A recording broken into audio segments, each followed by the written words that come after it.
I know you are somebody who does more than just basketball, and you've done a few projects on your own on the side. Yeah. I mean, my first couple years overseas, I played a lot of video games. I watched a lot of movies, TV shows.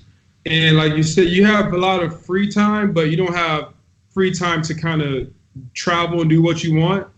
Our schedule is put up to where we have free time, but not multiple days to leave and do stuff. We have free time within the day to stay home.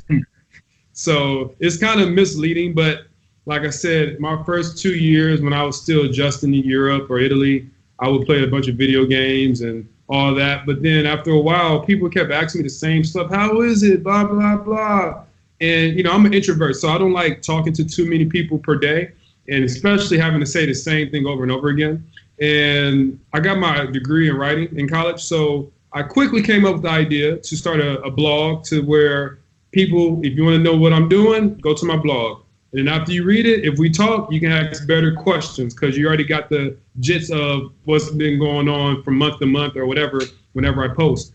And then after a year or two, I got bored with that. And I was like, I want to up the ante because that's how life is. You got to keep evolving. You got to keep staying creative. So I was like, all right, I want to start making videos instead of writing because then writing got boring because it takes a lot of time, of course. So does video producing and editing, don't get me wrong. But it was a new challenge. It was a new thing I wanted to learn. And being overseas, you have 9 months out of the country. And I learned every time I went somewhere overseas, I wanted to learn a new skill, no matter if it was video editing or how to download certain apps or read books on something or watch a couple of videos from experts or motivational. Like I wanted to learn a new skill or a new mindset. So when I came back home for the summer, I applied it, I networked with people, and I kept hopefully branding myself or whatever. But until like 5 years ago, I said, okay, I want to make a documentary. And when I was in Rome, I made a documentary with my boy, Will Harris, a great editor. He actually has a YouTube channel called Anatomy of a Fighter. Very successful channel now. Gets about 1 million views per episode, MMA content. And I flew him out to Rome. We did a documentary. I interviewed 9 Americans, women, men. They shared the trials and tribulations, the good, the bad, why they came, everything. Because I had my story, but I wanted to bring as many stories together to show a better overall story. And it was a learning experience. I loved it. It was hard. I spent a lot of money. Now I know how to do it smartly, budget better. But it was something that I needed to do to understand if that was the next step in my storytelling that I wanted to do to get people to respect what I do. Because you can do one thing and people are like, you did it, okay. But you got to keep new things coming out over and over. So that's what I've been doing. Now I got YouTube. I got another documentary I'm working on about my high school program in Dominguez. And I do my travels with my daughter. We post up dad-daughter stuff and my solo travels. So a couple things, but we'll talk about Will Harris. So for people that don't know, like you said, he does Anatomy of a Fighter. I think I actually didn't realize that he was the one who helped you with that video, but I figured out later once I saw the Anatomy of a Fighter, and then I believe he also was on like the Joe Rogan podcast, stuff like that. Yeah. He has a crazy story too about how he kind of started getting into his side of things. But I think he's most famous for the Khabib Anatomy of a Fighter. Khabib Nurmagomedov, one of the top UFC fighters right now out there in, I forget the country, but he did a great Anatomy of a Fighter on him.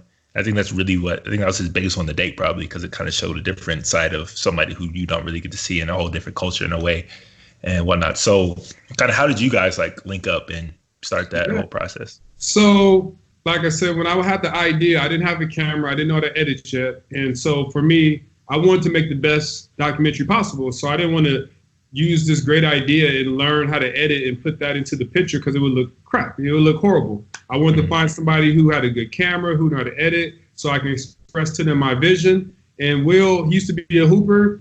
One of my former teammates from UW, Justin Dittman, him and Will are from the same town, Carbondale, Illinois. So Justin Dittman had a thing on YouTube called Hunger for More. And when I looked at it as I was doing research for editors, it was good. It was good visually. It was edited well. So I said, Justin, who? I know you didn't do this. You ain't that smart. Who did this video for you, guy?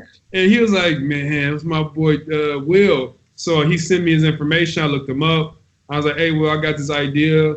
I know you're a hooper. You have the mindset of a hooper, so I thought he was perfect for it because I wanted somebody who was familiar with sports already.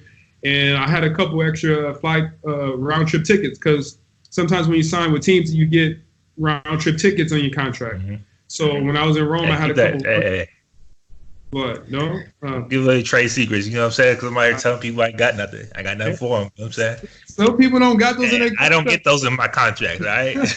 So I told him the idea, and at that time he was doing weddings. Like his hustle was doing weddings. He was getting hired, flying across the country doing weddings. That was his hustle. Like after he got done hooping, he tried the acting thing for a while, and then that didn't work. So he bought him a camera. He's like, you know what? I'm gonna visualize stuff. So at that time he was hustling doing weddings. And so then he came. We did my doc.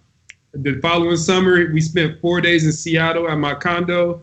And that's when I first learned about editing. He's like, I'm coming there for 4 days. We're going to edit this and we're going to put it, it's going to be done. I'm like, all right, whatever. Literally for 4 days, like 8 hours a day, I'm just looking at him, watching him edit. He's asking me stuff and I'm telling him stuff. And that was my first time actually putting together a story visually, video format wise. And it was time consuming, but when it was done, it's like having a baby. It's like you look at it like, wow, I created that. And that's going to live on forever.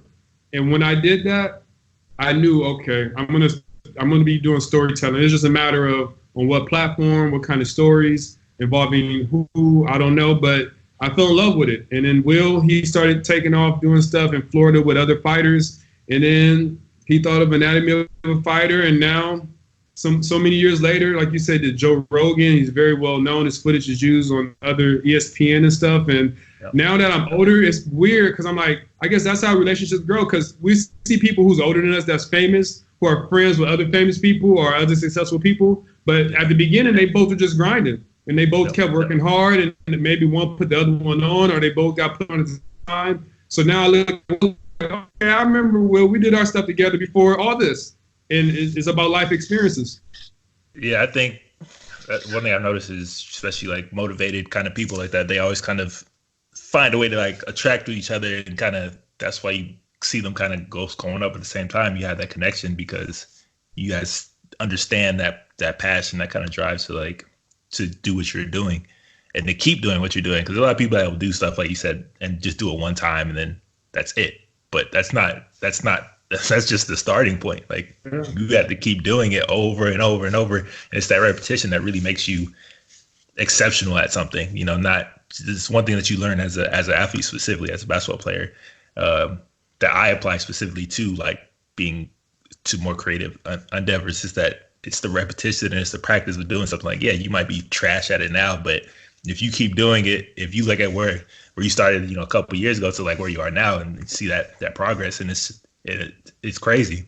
And it's just those little steps of keep doing it over and over and over again. Like even if you don't maybe get the response you want, but you just keep doing it, it's just going to keep getting better over time. And I think that's something that a lot of people get. When I bought a camera, I asked him, I was like, hey, what's a good camera to start off with? He sent me a link of a couple different cameras. And 3 years ago, I bought my first camera. The next thing I was like, what's editing software do you use? He told me what editing software. I started using it once in a while, practicing. But it was horrible at the beginning. Like I would just start off editing my own highlight tapes so I can get the confidence and add my music. And then once I got the hang of that, I was like, okay, let me start doing, because I would pay other editors to do my YouTube videos. But after a while, I got tired of paying money and it would come out good, but not with the vision that I saw it with, the notes I sent them. So I was like, you know what, man, just go ahead and start editing, bro. You know you want to do it. So I finally started pushing myself to edit more. But it all started because of Will, because he was already so far ahead of me in that game. And I wanted to be like him. I saw him not as competition, but I saw him as a person that I wanted to do what he was doing. Maybe not MMA stuff, but in my own lane. And like you said, that's what having people in different careers, but you can keep inspiring each other and bounce ideas off of each other. And we were supposed to do a short film here in Rome with my daughter when she's supposed to come during her spring break. There's going to be like a dad-daughter short film in Rome on vacation. It's going to be scripted. Like that was going to be the next step for me because I want to take the next step. But then all this stuff went down. So maybe next year, though. We'll see.